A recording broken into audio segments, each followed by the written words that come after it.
बच्चों, आज हम चुंबकीय क्षेत्र के या चुंबकीय क्षेत्र की तीव्रता के बारे में थोड़ा सा पढ़ते हैं।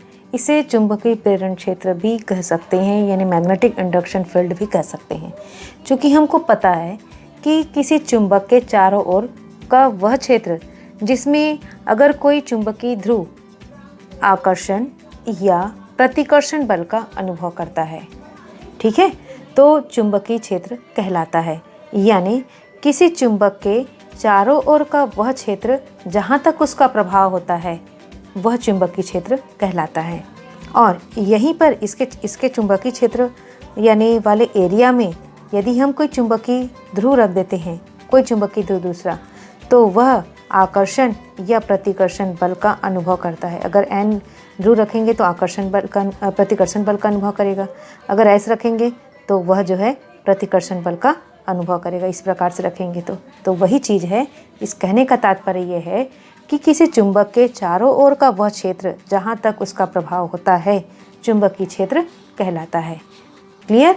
इसी को हम दूसरे शब्दों में जो हमने एक का ध्रुव रखा ऐसा करके कहा ना, उस परिप्रेक्ष्य में हम इसकी परिभाषा इस प्रकार से दे सकते हैं कि चुंबकीय क्षेत्र के किसी बिंदु पर स्वतंत्र, और वो भी काल्पनिक होता है ना, काल्पनिक एकांक उत्तरी ध्रुव को रखने पर यहाँ पर, तो वह जितने बल का अनुभव करता है उसे उस बिंदु पर चुंबकीय क्षेत्र की तीव्रता कही जाती है। क्लियर? क्लियर हुआ? फिर से मैं बता देती हूँ। चुंबकीय क्षेत्र के किसी बिंदु पर स्वतंत्र एकांक उत्तरी ध्रुव को रखने पर वह जितने बल का अनुभव करता है, वह उत्तरी ध्रुव, एकांक उत्तरी ध्रुव, और वह कल्पना मात्र रहता है ना, तो उससे उस बिंदु पर जिस बल का अनुभव करता है वही उस बिंदु पर चुंबकीय क्षेत्र की तीव्रता कहलाती है। क्लियर? इस चीज़ को हम समझते हैं और इसको वेक्टर बी से दर्शाया जाता है। चूँकि यह सदिश राशि होती है और इसे वेक्टर बी से दर्शाया जाता है। और इसकी दिशा एकांक उत्तरी ध्रुव की दिशा पर लगने वाले बल की दिशा पर, एकांक उत्तरी ध्रुव पर, इस एकांक उत्तरी ध्रुव पर बल जिस दिशा में लग रहा है उस तरफ इसकी दिशा होगी। मान लो इस दिशा में लग रहा है तो इसकी दिशा उसकी दिशा जो है चुंबकीय क्षेत्र की दिशा भी उधरी होगी। क्लियर? तो ये यहाँ तक आपको क्लियर हुआ होगा। चलिए अब इसके लिए हम फॉर्मूले निकालते हैं। तो वो हम किस प्रकार से निकालते हैं, देखिए। हम यहाँ पर इस चुंबकीय क्षेत्र के किसी बिंदु पर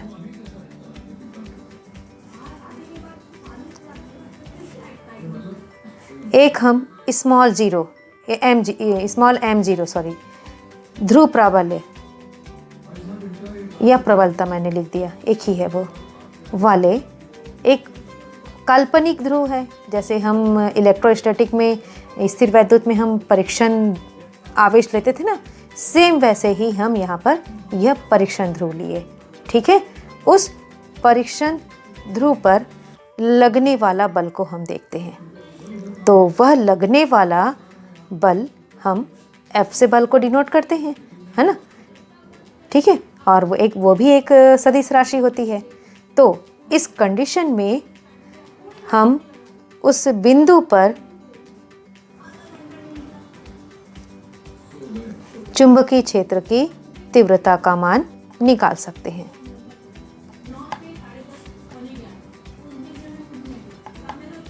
इसी को कहा जाता है चुंबकीय क्षेत्र, इसी को कहा जाता है चुंबकीय प्रेरण क्षेत्र भी कहा जाता है। तो क्या हो जाएगा, देखिए, अकॉर्डिंग टू डेफिनेशन, प्रति एकांक उत्तरी ध्रुव जितने बल का अनुभव करता है वह चुंबकीय क्षेत्र कहलाता है। क्लियर? ठीक है? और इसी को मैंने कहा, इसी को चुंबकीय प्रेरण क्षेत्र भी कहा जाता है और इसी को कहा जाता है चुंबकीय फ्लक्स घनत्व भी कहा जाता है। आगे हम चुंबकीय फ्लक्स के घनत्व के बारे में आगे के चैप्टर में हम पढ़ेंगे भी। चुंबकीय फ्लक्स का एक चैप्टर है, वहाँ पर हम देखेंगे इसको। इसी को चुंबकीय फ्लक्स घनत्व कहा जाता है। ठीक है? अब इसके मात्रक के बारे में हम देख लेते हैं। देखिए, यहाँ पर इसका SI मात्रक टेस्ला होता है पहला, दूसरा न्यूटन प्रति एम्पियर मीटर होता है, तीसरा वेबर प्रति मीटर स्क्वायर। ये सब चीज़ हम पहले पढ़ चुके हैं पिछले यूनिट में। और CGS पद्धति में इसका मात्रक होता है गॉस। और यदि हम टेस्ला SI पद्धति का मात्रक और CGS पद्धति का मात्रक गॉस, इन दोनों में अगर रिलेशनशिप देखते हैं तो 1 गॉस इक्वल्स टू 10⁻⁻⁴ टेस्ला होता है। ओके, और यहाँ आप ये देखिए, हम ये चीज़ भी देख चुके हैं पिछले यूनिट में, 1 टेस्ला इक्वल्स टू 1 न्यूटन प्रति एम्पियर मीटर होता है और 1 टेस्ला इक्वल्स टू 1 वेबर प्रति मीटर स्क्वायर होता है। ये सारे आप 1 मार्क्स के क्वेश्चन के लिए प्रिपेयर कर सकते हैं। तो मेरे ख्याल से आपका एक बार रिवीजन हो गया ये। चलिए अब हम इस एकांक उत्तरी ध्रुव पर लगने वाले बल का मान हम निकालते हैं, ठीक है। और उससे अब एकांक उत्तरी ध्रुव पर लगने वाले चुंबकीय क्षेत्र की तीव्रता का मान हम निकाल सकते हैं कूलाम के व्युत्क्रम वर्ग के नियम की सहायता से, ठीक है। देखिए अभी हम यहाँ तक किए। अब उसके बाद हम इस चुंबकीय क्षेत्र के किसी बिंदु पर, जो पॉइंट, हम कोई भी पॉइंट ले रहे हैं, इस बिंदु पर जहाँ पर चुंबकीय क्षेत्र की तीव्रता B है, तो इस कंडीशन में यहाँ पर अगर हम वहाँ पर m0 ध्रुव प्राबल्य लिए हैं तो उस m0 ध्रुव प्राबल्य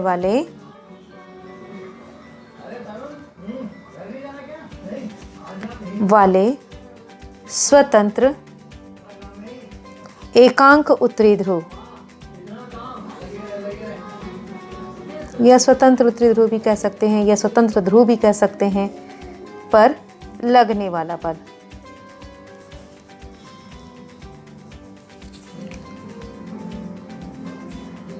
क्या हो जाएगा आप ही देखिए, F equals to m0 into B, इस तरह से निकाल सकते हैं। और इस बल की दिशा उत्तरी ध्रुव पर चुंबकीय क्षेत्र की दिशा में होता है और दक्षिणी ध्रुव पर यह चुंबकीय क्षेत्र की दिशा के विपरीत होता है। मेरे ख्याल से यहाँ तक आप लोगों को डाउट नहीं होगा, क्लियर हो गया होगा। अब हम एकांक अकेले जो ध्रुव है, एक अकेले ध्रुव, अभी तो केवल हम परीक्षण ध्रुव के लिए निकाल रहे थे ना, अब एक अकेले ध्रुव के कारण चुंबकीय क्षेत्र की तीव्रता का मान हम निकालेंगे। आप कूलाम के व्युत्क्रम वर्ग के नियम में देखे होंगे कि वहाँ पर दो ध्रुवों के बीच में लगने वाले बल का मान निकाले थे, तो वहीं से उसी की सहायता से हम यहाँ पर एक अकेले ध्रुव के कारण चुंबकीय क्षेत्र की तीव्रता का मान हम निकालते हैं। चलिए हम यहाँ पर देखते हैं, इस O बिंदु पर एक स्मॉल m ध्रुव प्राबल्य वाला एक उत्तरी ध्रुव है, क्लियर है ना। और इससे स्मॉल r दूरी पर एक बिंदु P है जहाँ पर हमको चुंबकीय क्षेत्र की तीव्रता का मान निकालना है। ओके, अब इस बिंदु P पर चुंबकीय क्षेत्र की तीव्रता का मान निकालने के लिए हम अब इस बिंदु P पर एक परीक्षण ध्रुव है ना, परीक्षण ध्रुव, वह क्या होगा, m0 ध्रुव प्राबल्यता का एक परीक्षण ध्रुव का कल्पना करते हैं। कहाँ पर, बिंदु P पर।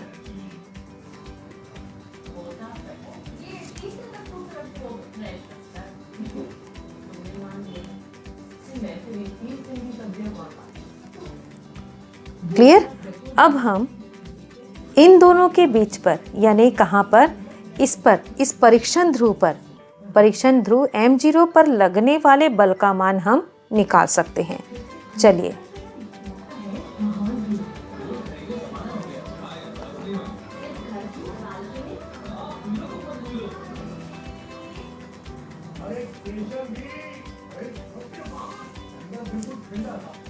F equals to μ0/4 pi into m into m0/r²।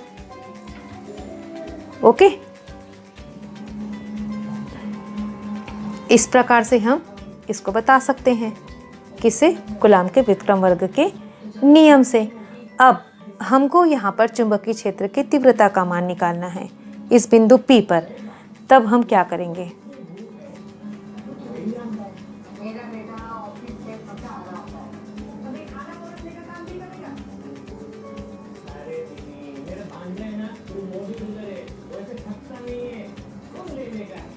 हमको फॉर्मूला पता है B = F/m0।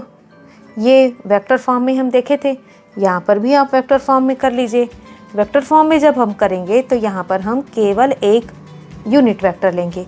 जब यहाँ यूनिट वेक्टर ले रहे हैं तो हम यहाँ पर एक यूनिट वेक्टर इस दिशा में होगा। यूनिट वेक्टर को हमको यहाँ बताना पड़ेगा, वो भी इसी दिशा में होगा। ठीक है, बस वही करना है यहाँ पर। अब फिर हम वैल्यू को यहाँ रख लेते हैं। तब देखिए क्या आएगा।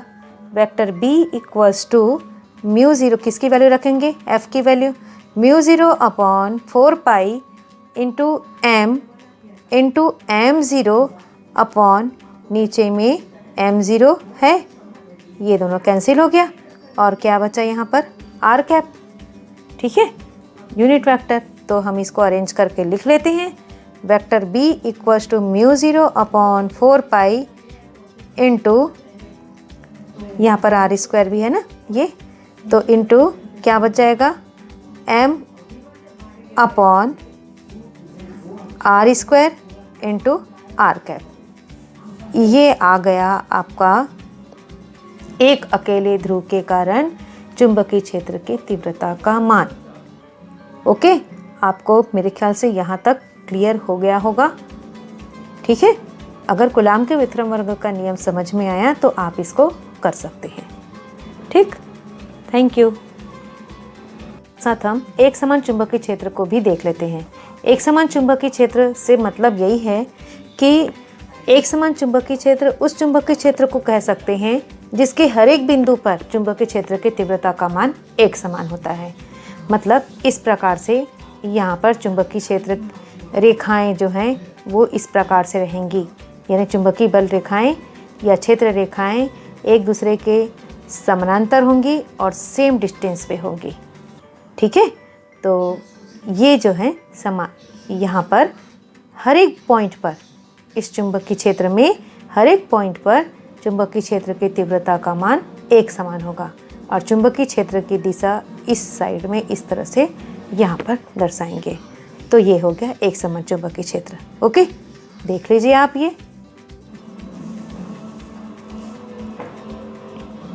चलिए मैं फिर से बता देती हूँ इसको कि अगर हमको एक समान चुंबकीय क्षेत्र को कागज के तल में अगर शो करना है, प्रदर्शित करना है, तो हम इस प्रकार से समांतर रेखाओं के जरिए इसको दर्शाएंगे। समदूरस्थ समांतर रेखाओं के जरिए इसकी दिशा जिधर तीर का निशान है उसके उस तरफ है।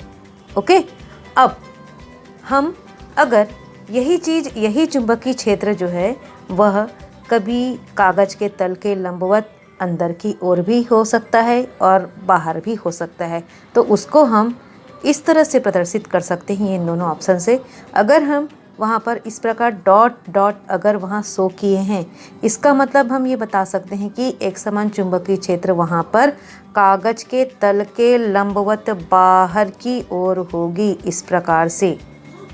ठीक है, उसकी दिशा इस तरह से बाहर की ओर होगी। और अगर डॉट की जगह में क्रॉस है तो यहाँ पर एक समान चुंबकीय क्षेत्र की दिशा कागज के तल के लंबवत अंदर की ओर होगी इस तरह से। ये कागज का तल है, उसके कागज के तल के लंबवत अंदर की ओर होगी। तो आपको डॉट, क्रॉस और ये एरो तो सिंपल है। डॉट और क्रॉस को आपको समझना है। डॉट में यानी एक समान चुंबकीय क्षेत्र की दिशा कागज के तल के लंबवत बाहर की ओर, ओके, बाहर की ओर, और यहाँ पर कागज के तल के लंबवत अंदर की ओर है। ठीक है, इतना तो समझ में आ गया होगा आपको। Okay, thank you.